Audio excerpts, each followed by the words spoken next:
Bine ați venit la English and Romanian Stories. Astăzi vom citi Mărinimie de Emil Gârleanu. În revărsate zori, pe baltă, lumina face minuni. Pe fața apei sclipesc aici sfărâmături de oglinzi, colo plăci de oțel, comori de galben între trestii. În nuferi, ca niște potire plutitoare, curg raze de aur. Un colb de argint dă strălucire stufărișului. Peste tot, liniște neclintită de rai. Cocostârgul s-a sculat cu noaptea în cap, a intrat în baltă. Pe picioarele lungi, subțiri ca niște lujere, trupul lui se leagănă agale. Din când în când își udă pliscul.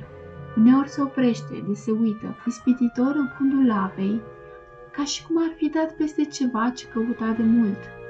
E răcoare și răcoarea îl încântă. Nu simte nicio altă dorință decât să-și scalde picioarele în unda rece, care trimite fiori până sub aripi. Deodată se oprește, încordează gâtul și privește. Pe frunza unui nufăr, un broscuț se bucură și ea de frumusețea și de răcoarea dimineții.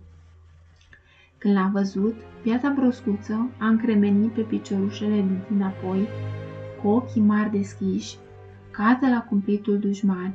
În spaima ei îl vede uriaș, cu capul atingând cerul, cu pliscul lung, larg, să soarbă dintr-o dată balta și dinpreună cu balta pe ea. Inima i s-a oprit. Își aștepta sfârșitul. Cocostârgul o vede și înțelege, dar dimineața asta e mărinimos. Și apoi îi se pare atât de mică, atât de nesemnată această vietate a bălții, că de la o vreme parcă o pierde din ochi în fundul apei și nici nu mai zărește.